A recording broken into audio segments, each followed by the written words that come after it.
Good afternoon, everybody. Good to see you all. Since Inauguration Day, President Trump has secured trillions of dollars in private and foreign investments. Every single day, more money is pouring into our country, which will create more jobs for hardworking Americans.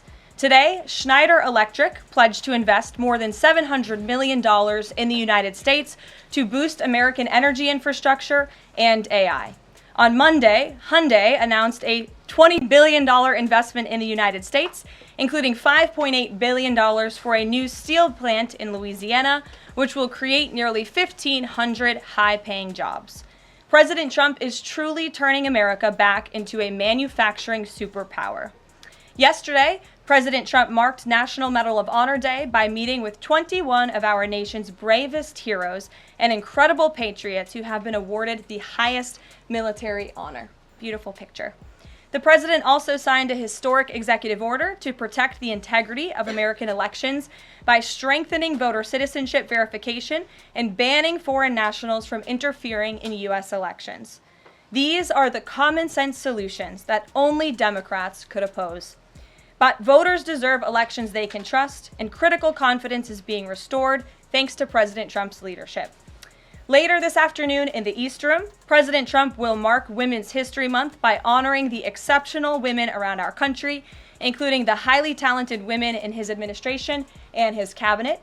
And on an additional scheduling update, the president will hold a press conference in the Oval Office today at 4:00 p.m. to announce tariffs on the auto industry. And I will leave that to him to make that announcement later. Unfortunately, all of this good is happening for our country. This administration is working hard on behalf of the American public every day, but the mainstream media continues to be focused on a sensationalized story from the failing Atlantic magazine that is falling apart by the hour. Here are the facts. The National Security Advisor has taken responsibility for this matter, and the National Security Council immediately said, alongside the White House counsel's office, that they are looking into how a reporter's number was inadvertently added to this messaging thread. We have said all along that no classified material was sent on this messaging thread. There were no locations, no sources, or methods revealed, and there were certainly no war plans discussed. The Atlantic has even admitted this themselves. Their release of these internal messages validates the truth, which we have been saying all along. If this story proves anything, it proves that Democrats and their propagandists in the mainstream media know how to fabricate, orchestrate, and disseminate a misinformation campaign quite well. And there's arguably no one in the media who loves manufacturing and pushing hoaxes more than Jeffrey Goldberg. Goldberg is an anti-Trump hater. He is a registered Democrat. Goldberg's wife is also a registered Democrat and a big Democrat donor who used to work under who? Hillary Clinton. This is the same Jeffrey Goldberg who infamously lied about weapons of mass destruction to get us into the Iraq War, which cost trillions of dollars and thousands of American soldiers. And how else has Goldberg discredited himself? By absurdly claiming that President Trump was Vladimir Putin during the 2016 campaign, by peddling the Russia hoax that tried to hijack President Trump's first term, by inventing the suckers and losers hoax to help Joe Biden in the 2020 election, by peddling a hoax about President Trump involving Gold Star families to help Kamala Harris in the 2024 election, which our campaign at the time vigorously denied. Jeffrey Goldberg didn't care. There's more, but we don't have all day, and we can now add this signal hoax to this very long list. The real story here is the overwhelming success of President Trump's decisive military action against Houthi terrorists. On March 15th, President Trump ordered a series of military operations against the terrorist Houthis to defend U.S. shipping assets in the Red Sea, restore freedom of navigation for international shipping, and defend the United States from enemy threats. United States forces successfully struck dozens of targets across Houthi-controlled territory. And as a result of these actions, several Houthi leaders were killed, including the Houthi drone chief, his deputy, and several of their drone experts and other key leaders. We also destroyed command and controlled facilities, weapons manufacturing facilities, and advanced weapons storage locations. And it's important to remember why this powerful action took place in the first place. because of Joe Biden's incompetence and pathetic weakness on the world stage for years. The Houthi terrorists grew emboldened. Immediately after taking office in 2021, Joe Biden removed the Iran-backed Houthis from the foreign terrorist organization and specifically designated global terrorist list. Did anybody in this room ask the Biden administration at the time why they made such a stupid mistake? This reckless action undid the designation put in place by President Trump during his first term, and what followed was predictable and devastating. The Houthis targeted U.S. military ships and aircraft, hit commercial ships, including U.S. flagged vessels, threatened our personnel overseas, and attacked our allies in the region. This resulted in more than a year of U.S. flagged commercial ships being prevented from safely sailing through the Suez Canal, the Red Sea, and the Gulf of Aden. This had a massive negative impact on global trade of the economic security of the United States. Joe Biden was the commander-in-chief, and he sat on his hands while the United States of America was bullied and embarrassed by terrorists. President Trump and his team are putting a stop to these threats and restoring American strength around the world. The Trump peace through strength approach means no terrorist force will stop American commercial and naval vessels from freely sailing the waterways of the world. But unfortunately, this is not what the Democrats and the media want to talk about.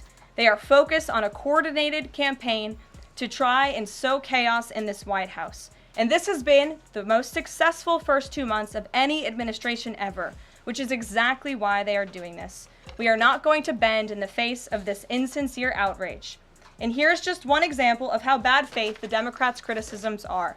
Democrat Senator Mark Warner is hysterical over the use of Signal, which is an approved decrypted app, and the killing of Houthi terrorists. But Senator Warner himself used Signal to work with a lobbyist for a Russian oligarch to connect the disgraced Steele dossier author who started the Russia hoax, which Jeffrey Goldberg later reported on. How ironic. We're not going to lose focus of the bottom line, which is that Joe Biden's weakness enabled and emboldened Houthi terrorists, and President Trump's strength and resolve eliminated those terrorists. Here in our new media seat today, we have Lindsay Keith. She is the managing editor for Merit TV and serves as their White House correspondent. Merit TV launched 1 year ago and creates and distributes content across diverse platforms. We're glad to have you with us, Lindsay. Please kick us off. Thank you, Karoline. I appreciate it and this opportunity for Merit TV. 2 questions, if I may. One on Signal, one on the economy. Sure. On Signal, how comfortable is the president with what was shared so far now that the chain has been released? The president's view on all of this remains the same today as it did yesterday. And I think it speaks volumes about the leadership of this president that he went directly to all of you, members of the press corps. He was asked, do you want someone else to go out and do a briefing? And he said, no, I will tackle this story. I will discuss it. The people need to hear from me about this situation. And so his thoughts on this remained the same today. He has placed great trust in his national security team.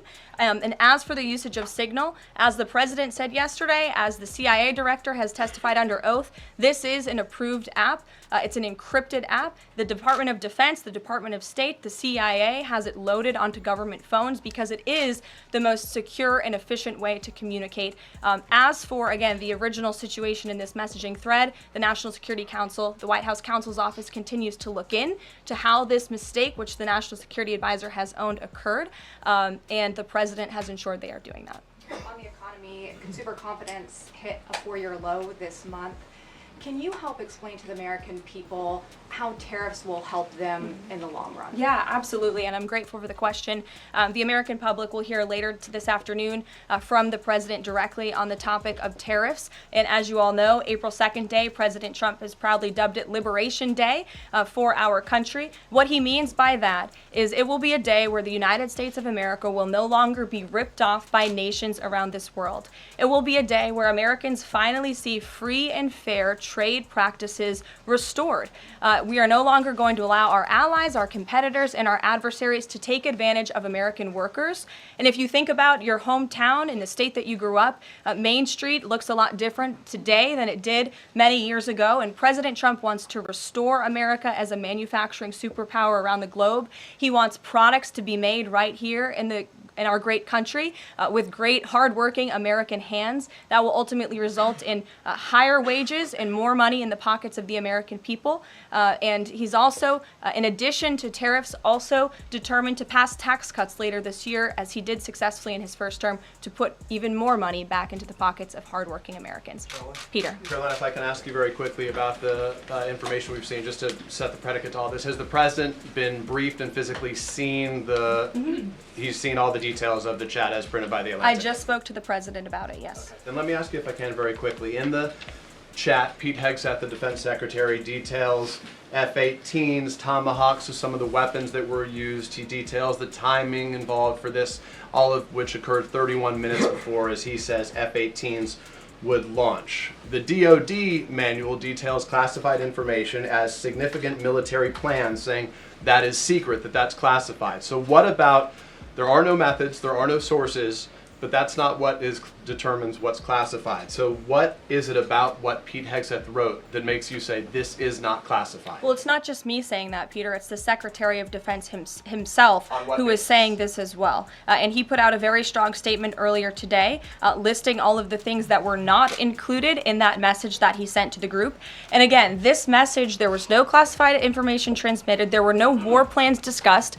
Why did the Atlantic downgrade their allegation about war plans to attack plans? They're now playing word games because they know this was sensationalist spin from a reporter who is well known for doing this. We have said all along no war plans were discussed, no classified material was sent. You have the Secretary of Defense saying that. You have the Director of the CIA, the Director of National Intelligence, the FBI Director, all testifying to that under oath, and they should be trusted with that. To be clear, Americans can make the decision for themselves, but whether is the Sure. you said it's not war plans. Would you characterize these as military plans, military operation plans? I would characterize this messaging thread as a policy discussion, a sensitive policy discussion, surely, amongst high-level cabinet officials and senior staff. And I'm so glad, Peter, that you said the American public can decide for themselves, because I think the American public should decide for themselves based on the outcome of this operation. And what happened in this operation?